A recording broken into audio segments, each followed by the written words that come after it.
So, Module 2, we're going to pick up where we left off. We talked about brain development and physical growth in the first module, and now we're going to look at infant physical development. And one of the things that we need to know about infants is that they are typically about 20 inches long, a little bit under 2 feet, and they weigh 7 to 7.5 pounds on average. Remember, we talked about in the prenatal chapter, chapter 2, about children under 5 pounds are usually considered premature. And so infants grow rapidly. They gain nearly an ounce per day and an inch per month. Now, I should say there's an interesting little insight, and I think I haven't shared this with you yet, but my wife's a pediatrician.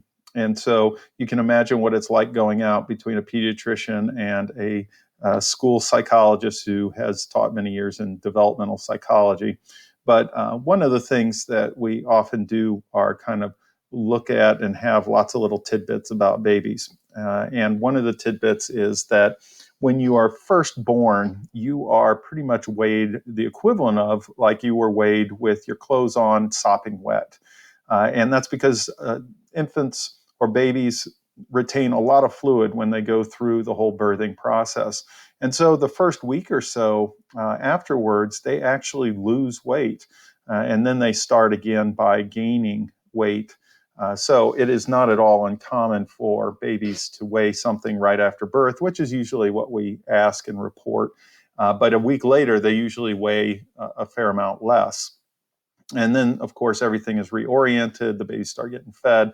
And then they're growing about an inch a month, which is a terrific rate of growth if you think about it, and an ounce a day. So every month they're gaining a pound. Well, you may not think of that. Oh, that's not that much. Let's say the baby's 5 pounds, though, and they gain a pound. That's like a 20% increase in weight in a single month. You and I definitely never want to do that in our current ages. So terrific amount of growth going on. Now, another thing that's going on at this point in time is the existence of a variety of reflexes that we see. Some of those reflexes are going to be ones that we have and will keep for pretty much the rest of our life. And there are others that we are going to have but are going to start to disappear. And nobody really knows why we necessarily have developed those other types of reflexes, but they could go back towards our evolutionary past and had some utility in helping us survive.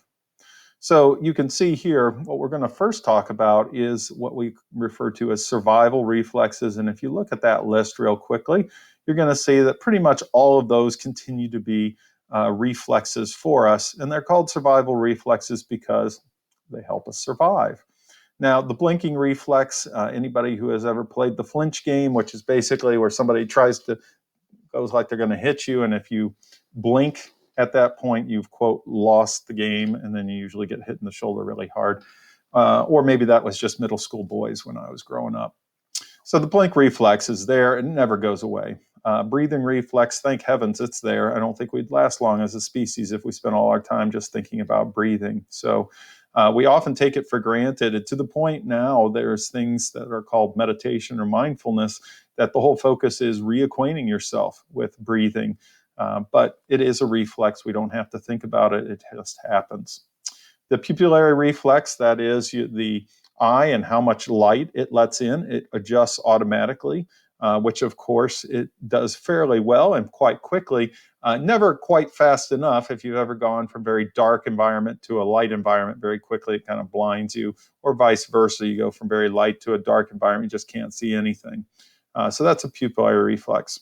The next three survival reflexes are really focused on survival, if you think about it. So let's go ahead and look at the rooting reflex first. Now, that is something that goes away as an infant gets older. But rooting reflex, you can see on the photo right there, what you do with a newborn is you take your finger and very gently kind of stroke their cheek with it.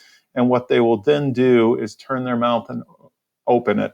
And they're doing that, of course, to reorient to the breast and the nipple to be able to feed. And so when you do that, it turns and it reorients. It's basically helping mom out to know where to latch on. So that is the rooting reflex. So once you root, then hopefully you find the nipple And as you can see there, you begin to suck on it. And they have a pretty powerful suction in an infant. So that, if you get the nipple to them, they will be able to feed, or the bottle, if that happens to be how the baby's fed. So sucking gets the nutrient into the mouth, but then of course it's got to get into the rest of the body. And then so you have the swallowing reflex. And by and large, once again, we don't have to learn how to swallow. We can have conscious control over it, just like we have conscious control over blinking or breathing if we decide to do that. But the good thing about a reflex is you don't have to think about it. So if you have something screaming towards your face, you don't have to think blink, protect the eye. It automatically does it. Okay. Same thing with swallowing and other sort of reflexes that we're talking about here. So those are the survival reflexes. Next, we're going to talk about primitive reflexes. These are the ones that disappear. Some of them maybe disappear because we're going to have more conscious control over those actions, and others will just disappear on their own. Now, a couple of my favorites. The Babinski reflex is kind of a cool one. If you're in charge of an infant, you can do the Babinski reflex all the time. They don't usually get too mad at you for doing it. So the question is, what happens if you take your finger and do this to the bottom side of somebody's foot? Usually what you see in an normal adult reaction is, they're going to, and they may slug you too because it doesn't feel real good. But if you take a baby and do that, they flay out like that. They flay back. So you go, and they go, woo. So I had the privilege of staying home with my oldest daughter some time ago. And I had the whole summer with her, and she was born in late May. And so I had a lot of time, and I did the Babinski reflex all the time. I just couldn't. It was a lot of fun. Plus, after a couple months, it goes away. So, make hay while the sun shines. The next reflex is the grasping reflex. This is the one that will basically make you say, I am going to take care of you, little baby, even though you poop on me. You get up at all times of the night, and you will scream when you're not happy with something. But it is the most adorable bonding thing, or at least one of them. They have babies come equipped with a lot of adorable things that will make us attached to them. But nothing like putting your little pinky and then having a little hand. My hands are way too big. A little hand like that wrap around it. Even though it's a reflex, it's tug on the old heartstrings for that one. So that's the grasping reflex. Of course, they think it developed, if we were more tree dwelling and the baby had to kind of cling on to the mother as they were going through the trees and such. The next reflex, nobody can really explain. It's kind of a cool reflex. You don't want to do it too often. You're going to make the baby angry. Basically, you support the head, right, of the baby. Here you go. Support the head, and then you drop. Now, don't drop the baby. Don't drop the baby. But you dropped it sudden, and the baby flays out like that. Okay, you can see that the moral reflex right there on the left-hand side in that illustration. Baby flays back. I don't know what that does, if that increases your survival, if you're going to be falling from somewhere. It seems like an odd kind of reflex.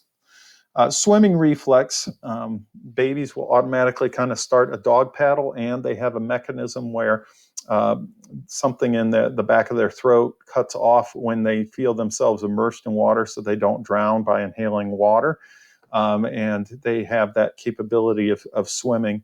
So you may have heard of childbirths that are done in a birthing pool where the baby immediately comes out and is exposed to water and is able to survive and be fine. Of course, you might also say they've been living underwater their whole development up to that point.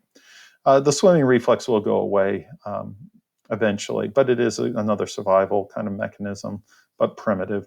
And then the last one is stepping reflex. Now, obviously, we can all step, but the stepping reflex, if you hold the baby up and you're supporting under its shoulders, it will make the little walking kind of movement. You can't bear any weight. Remember what we just talked about in part one, module one, the whole growth principle, cephalocaudal. Caudal's the last part. That is the part that you have to have good muscle development to support yourself, that whole body, for the stepping to happen. So they're not actually able to walk, but it shows that it's an ingrained kind of reflex that's going on there.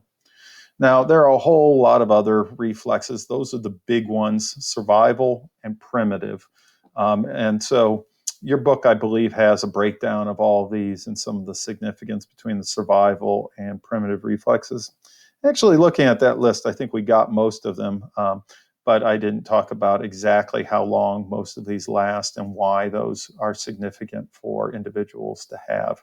So just to kind of keep an eye on and think about it. And if you ever have a chance to care for an infant, try out the Babinski reflex at least. Moro maybe just once, because it is kind of neat to see. But like I said, they don't really like it, and usually parents don't either. So let's switch on to sleep. And we know that babies, they sleep a lot. They sleep an average of about 70% of their time is just sleeping. And only 2 to 3 hours out of the 24 are they at a really alert state where they're looking and active. And then they have this kind of other time where they are just kind of drowsy, like, don't mess with me. And so you can see as you get older, the amount of sleep that you need tends to go down. So if you just have a child and your schedule, you don't have to go to work or do other things, it's not that bad because you can sleep while they're sleeping, and then they're going to sleep even when you're awake. So you have time to take care of things. And when they wake up, a lot of times, they have to be fed, they have to be changed. So it's really not too bad as long as you don't mind waking up in the middle of the night, because it's hard for them to regulate at first. You can also see the REM sleep really is going just berserk during that time. They think that REM is a lot of that integrating what the baby, what any of us have taken in during the day, and then it goes through the hippocampus into our long-term memory, making sense of things. And if you're a baby, you've been born into a world that you have absolutely no familiarity with. So you have, even in the 2 to 3 hours, just a kind of fire hose amount of information just streaming at you. So you need a lot of time to sleep and help accommodate that. Not to mention, remember, I talked about you're gaining an ounce a day and growing an inch a month. That is quite an incredible rate. So there's a lot of activity going on. That being said, infants are pretty slow learners compared to older children. And a lot of times they require a lot of learning trials before they associate what we call a stimulus, the thing that triggers an action, and the response to that action. But thinking about all the things that we just talked about going on, I think they do pretty amazing. So on that hopeful note, we're going to go move into a child's physical development and then something called brain lateralization, which I think you all have probably heard about before, but we'll just firm that up for you. So stay tuned.